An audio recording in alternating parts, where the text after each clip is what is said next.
So the Sun-Times has an investigation out about O Hare Airport, and we looked into a series of winter incidents with planes sliding and other problems out there, and have discovered that O Hare did not follow its own snow protocols, snow removal protocols that are designed to keep the airport and the runways safe and clear during the cold season.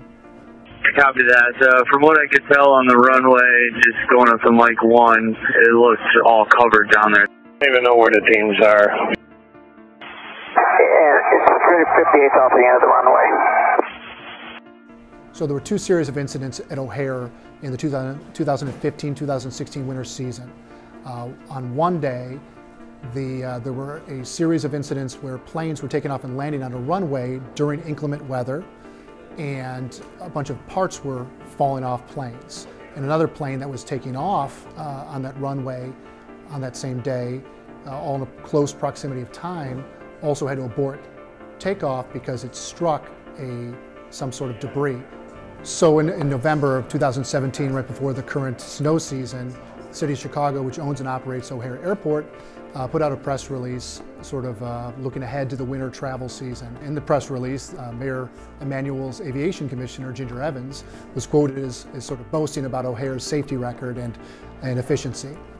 What was left unsaid was that just months earlier, the FAA, the Federal Aviation Administration, a federal agency that regulates airports, had slapped O Hare with a warning letter. What the FAA found was that Chicago and O Hare did not follow its own snow protocols for clearing and identifying snow and keeping runway conditions safe. Another cluster of incidents occurred over several months that same winter season where planes were sliding from O Hare runways.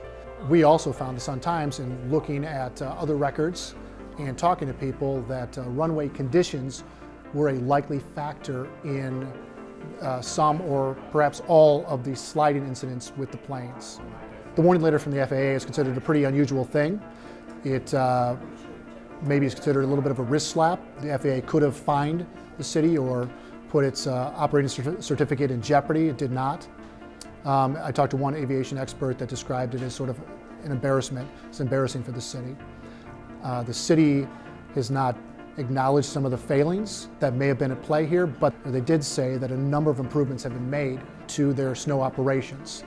The city's been mum on a number of details, a number of questions that I had, but they've assured me that things are safe for the traveling public and there's nothing to worry about.